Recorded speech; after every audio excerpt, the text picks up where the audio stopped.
नव्हता, इथे बंदोबस्त 400 आहे, गाडीसोबत बंदोबस्त नव्हता, अशा पद्धतीनं पत्रकारांवर हल्ले होणं, गाड्या फुटणं, त्यात इजा होणं हे गंभीर वाटत नाही? या ठिकाणी बंदोबस्त दिलेला होता. त्यांनी निघताना जर पोलीस सोबत घेतले असते, त्यांना त्यांच्यासोबत पण पोलीस आम्ही त्या ठिकाणी पाठवले होते. त्यांनी पोलीस सोबत घेतले नाही. पण तुम्ही म्हणता ना की सोबत पोलीस होते, तुम्ही आम्ही दिले होते त्यांना तिथे त्या ठिकाणी पोलीस पण पाठवले. गाड्या पोलिसांच्या त्यांच्या गाड्या मागे पुढे होत्या आणि आता आम्ही त्या ठिकाणी जे प्रिकॉशन घेणं आवश्यक होतं तिथे आवश्यक ते अधिकारी मी पाठवलेले होते आणि रस्त्यावर हा प्रकार झालाय त्याच्यात कारवाई केली जाईल. सुरक्षा नाकारली होती का? तुम्ही आता म्हटले का तुम्ही त्यांनी सुरक्षा घेतली? ऍक्च्युली ह्या कार्यक्रमाला परवानगी नव्हती, त्यामुळे ह्या कार्यक्रमाला परवानगी नाही आहे. मी जबाबदारीने सांगतो, ह्या कार्यक्रमाला परवानगी दिलेली नव्हती.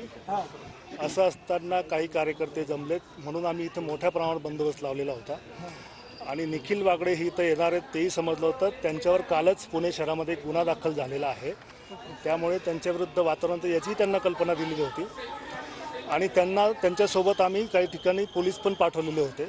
पण ते ज्यावेळेस निघाले त्यांच्या प्रायव्हेट गाडीमध्ये निघाल्यामुळे रस्त्यावर कोणीतरी दगडफेक केलेली आहे, त्याच्यात पूर्णपणे कारवाई केली जाईल.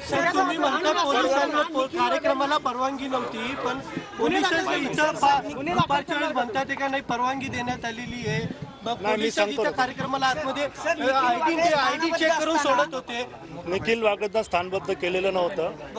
पण मग त्यांना सभेला येताना त्यांना थांबवण्यात आलं होतं, इथे गोंधळ सुरू दिली होती का? आता काही प्रिकॉशन्स पोलिसांना घ्यावे लागतात, त्या पद्धतीने काही प्रिकॉशन पोलिसांनी घेतले होते आणि त्याच्यातून मग आता ते नंतर उशिरा निघाल्यानंतर रस्त्यावर तो प्रकार झालेला आहे, त्यात व्यवस्थित कारवाई केली जाईल. सामान्य नागरिकांनी आंदोलन केलं, त्यांना ताब्यामध्ये घेतलं, परत त्यांना सोडून देण्यात आलं का? कारण तेच कार्यकर्ते त्या ठिकाणी दिसत आहेत असं आता त्या ठिकाणी बाकीची परिस्थिती पूर्ण माहिती घेऊन मी बोलीन. आपल्याला अपडेट देऊ आम्ही. एवढं सगळं होत असताना ताब्यामध्ये घेतलेल्या कार्यकर्त्यांना परत सोडून दिलं जातं, म्हणजे की पोलिसांचं काय? नाही, ताब्यामध्ये घेतलेले ते कार्यकर्ते जे इथून या ठिकाणी मुख्य कार्यक्रमातून ताब्यात घेतलेले ते अजून पोलिसांच्या ताब्यात तेच गाडी फोडताना व्हिडिओमध्ये ते चेक करून घेऊन तपासून दाखल होऊ शकतो या सगळ्या प्रकरणात? आता ते होईल तुम्हाला आम्ही ब्रीफ करू त्या संदर्भात. यामध्ये पोलिसांचा बंदोबस्त होता म्हणताय, ज्या पोलिसांकडून निष्काळजीपणा झालेला आहे त्यांच्या सिक्युरिटी दरम्यान, त्यांच्यावरती काही पोलीस कारवाई आता ते करणार पूर्ण आपण तपासून बघू, गुन्हे पण दाखल करू आणि कोणाचा निष्काळजीपणा असेल त्याच्यावर पण कारवाई करू.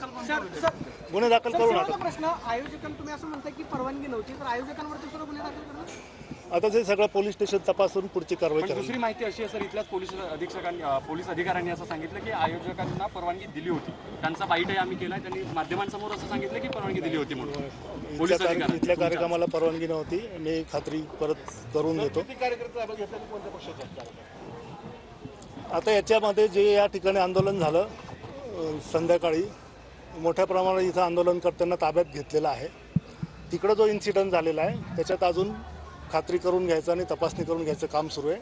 ते एकदा झाल्यानंतर त्याच्यात पण कायदेशीर कारवाई केली जाईल.